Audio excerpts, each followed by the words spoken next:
Hi guys, welcome back to my channel. I'm happy to see you here today.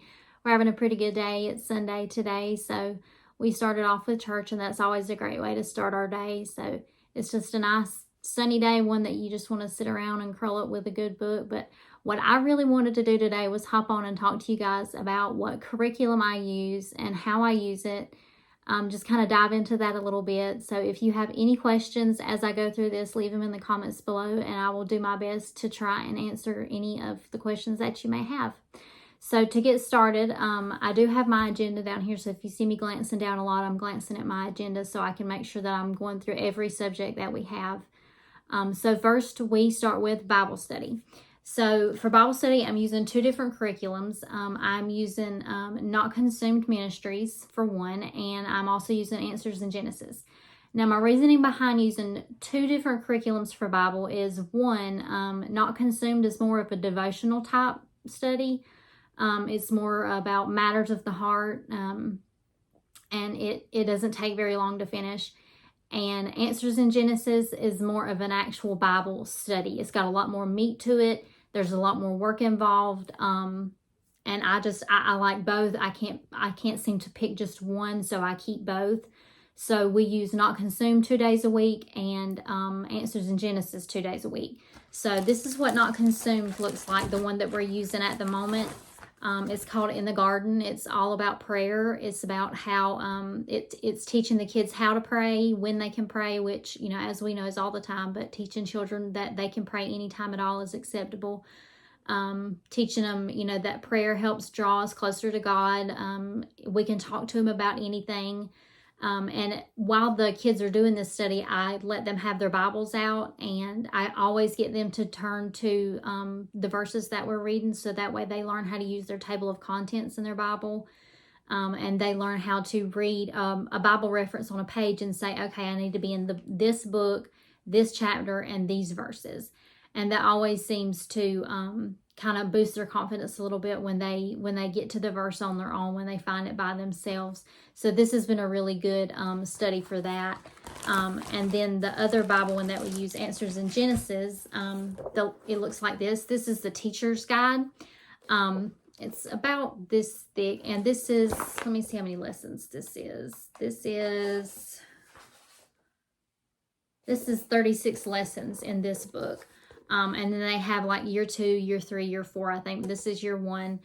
And I really appreciated it. I know this may seem simple to y'all, but I really appreciated how they already had it hole punched, because the way I keep all of our work in really huge 3-ring binders, and my hole punch will not hole punch something this thick. So I already know for Christmas what I want is one of those really big industrial hole punchers that can punch like up to 150 sheets.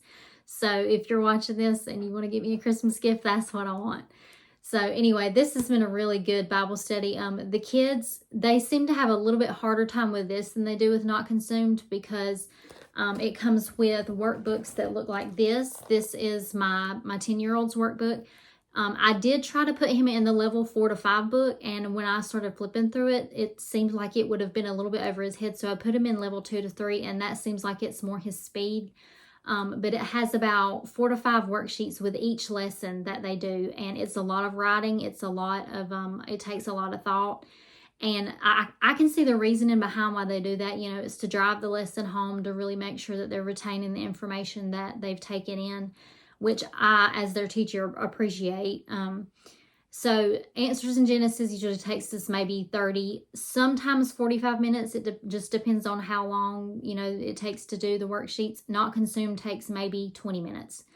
But I still think that this is very important, because this lays a really great foundation for the kids. It teaches them, so far they've learned about why the Bible is true, why we believe the Bible, why we believe that God exists and He is who He says He is, and He is the one that created the universe.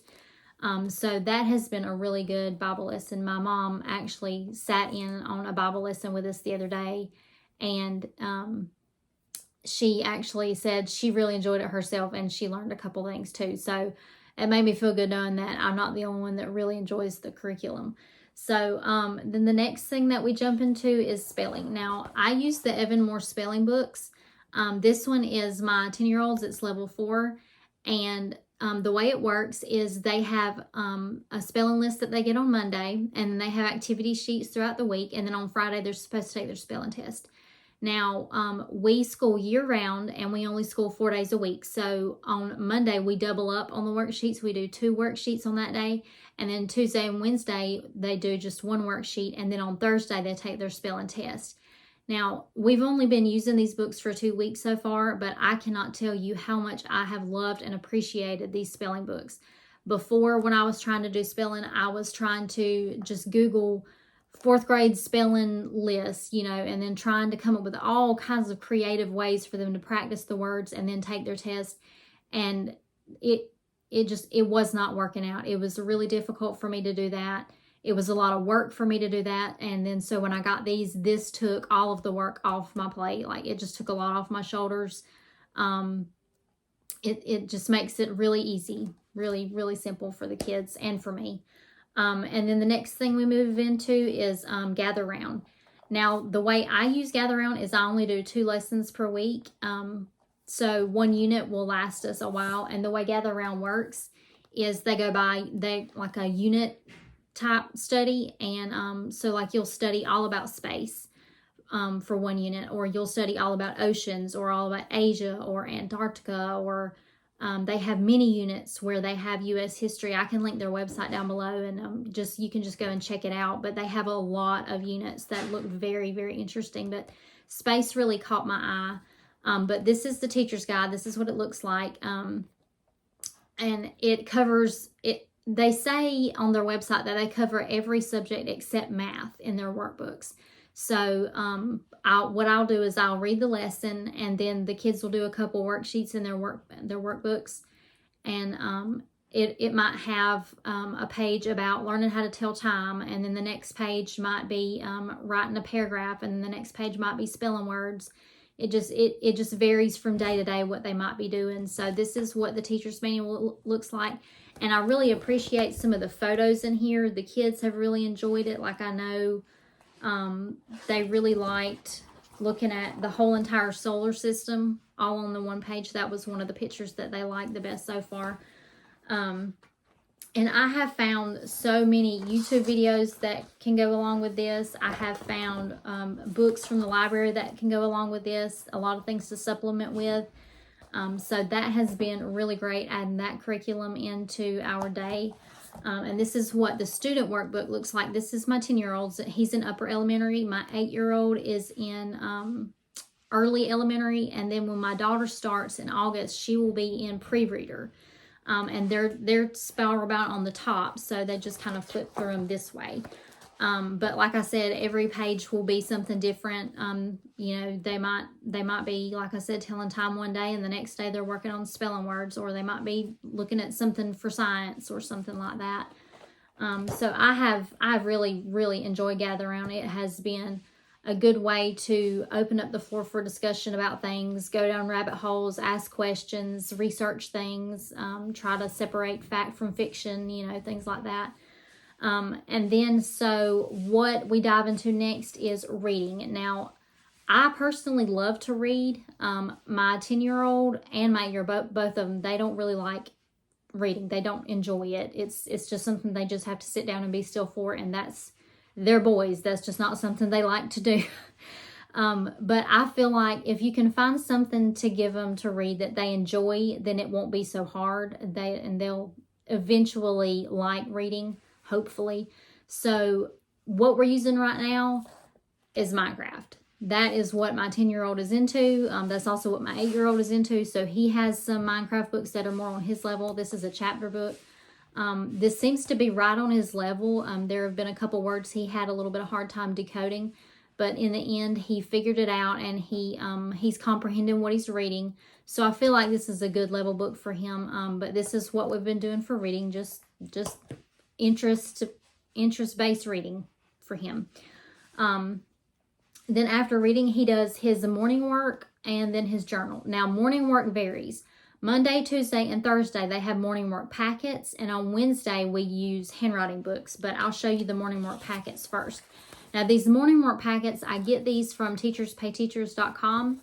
And the first page is always the same. For my 10-year-old, this page is a breeze. Now for my 8-year-old, this one, he really has to slow down and think through what he's doing. But they have to write what the day is, the month, the date, and then they have to write what yesterday was and what tomorrow will be. So it kind of helps him work on his days of the week. They have to know what the season is and what the weather is. That's always my first page in my morning work packet. And my second page, you won't be able to see this on camera, but I'll show it to you anyway. It's always some scripture, and it's just something that I use for copy work, for handwriting practice, and it's just another way to insert scripture, a little bit of Bible into their day. They always have that in their packet. And then their third page is something that looks like this. Now, what I do for this page is when I go on teacherspayteachers.com and I'm looking for a morning work packet, I look for something that is a grade below what they're currently working on. Like this packet is for my second grader. This is a first grader worksheet. And the reason why I do that is because he will be working on this while I'm reading with my 10-year-old. So I want him to be able to do this independently of me. I want him to be able to read the instructions, understand what it wants, and do the work by himself. He does need a little bit of help sometimes, but usually it's not much. So that is my reasoning why I go a grade level below what they're doing. So it'll just be easy peasy. They can get it done without my help, and we can move on. Now, like I said, we do that on Monday, Tuesday, and Thursday. Now, on Wednesday, we do handwriting, and I have both handwriting books. We use The Good and the Beautiful for handwriting. This is my second grader's, so he just is working on print. He's working on refining his printing skills. And this is my fourth grader's handwriting book, and his is teaching him cursive. I'll show you a couple of the pages. He's actually almost done with this book, but like it'll have a page like this, like it'll have a print up here that he has to copy down here. So it does have some print mixed in, but then it'll have cursive that he has to copy. They really enjoy the handwriting books. They breeze through them quickly. I really like them. I like my son learning how to write cursive. He's actually starting to write it on his own. Like I said, he's almost done with the book. He hasn't quite figured out how to connect the letters yet, but he is learning how to form the letters. So he's getting there. He's working on that. So another part of that morning work and journal packet is the journal.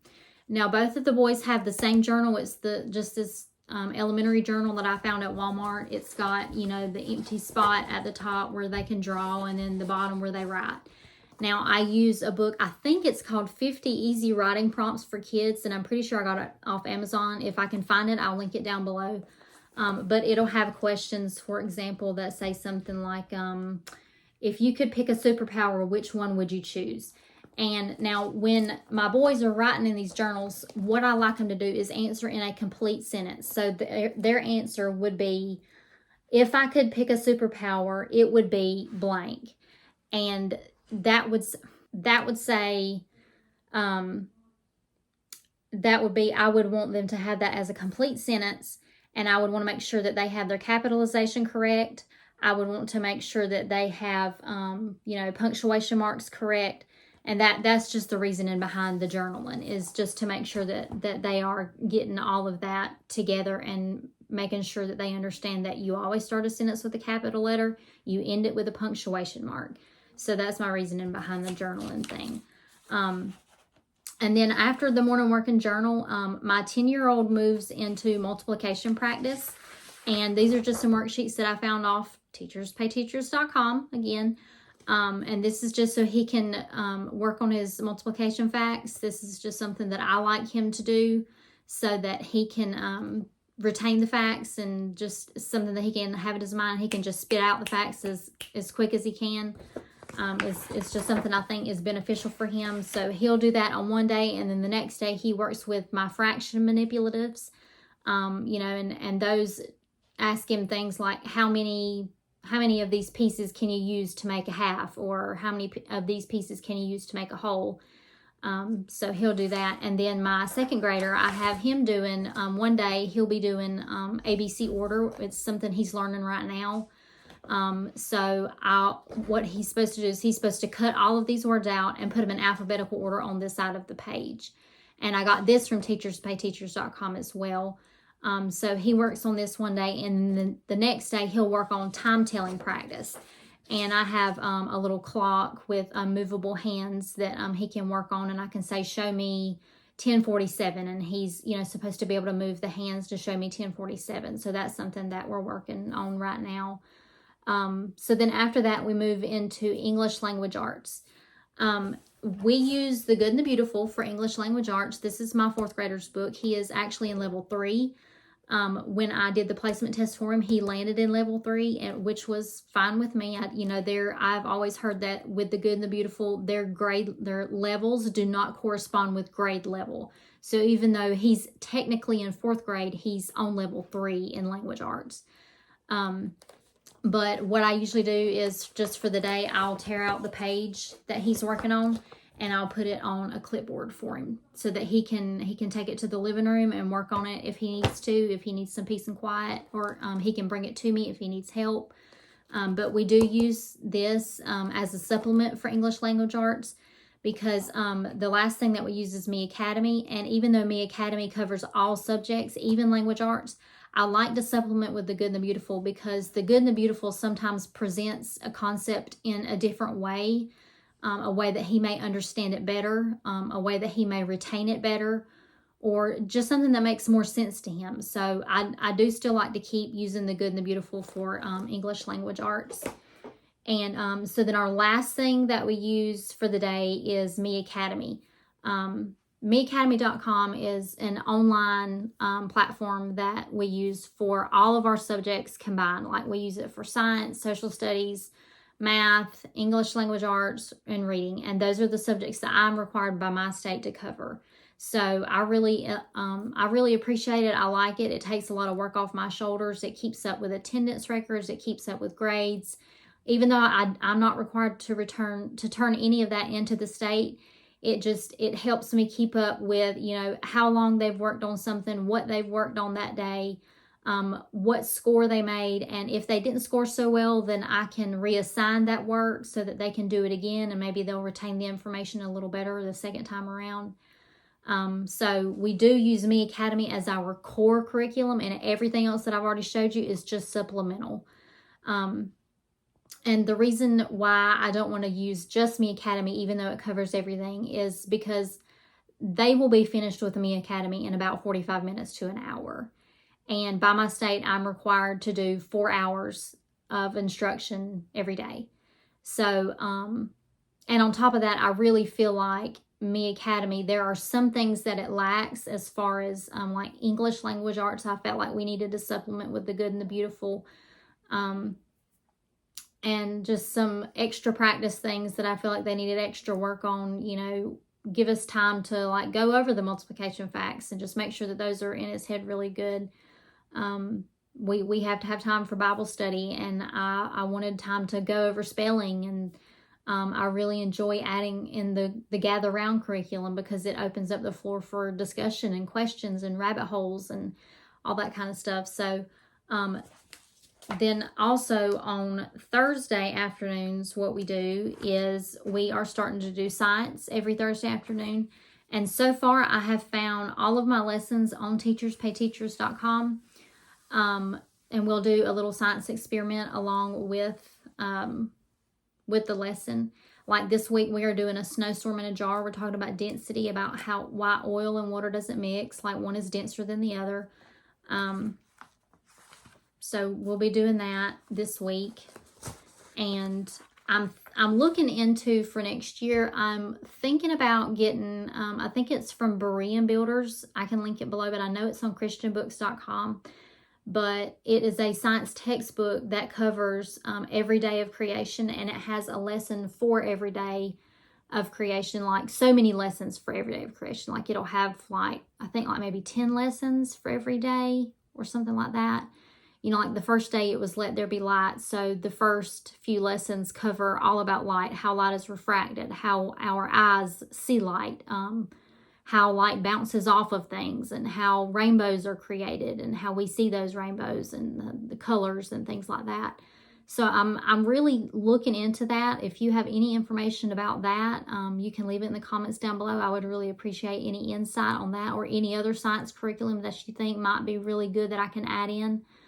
I really want something hands-on with some experiments that we can do, something that I can get the boys engaged in, and also something that I can include my daughter in. Like I said, she'll be starting in August.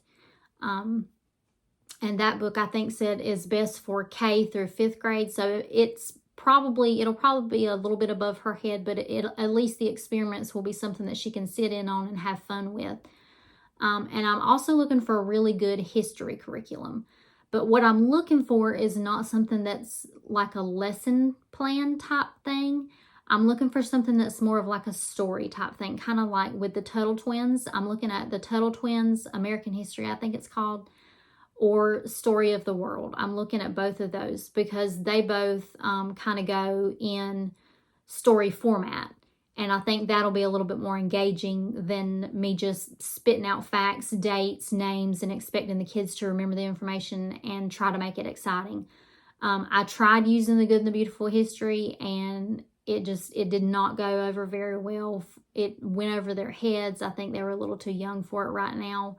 I might try to use it again in the future because I kind of liked it, but I think for now it was just above their level. So anyway, that is it for me. That's all I have for you guys today. That's all the curriculum that I'm using right now and what I'm thinking about for next year. If you have any suggestions or questions, you can leave them in the comments. And I'm so glad that you chose to spend your afternoon with me. And I will see you all in my next video. Bye.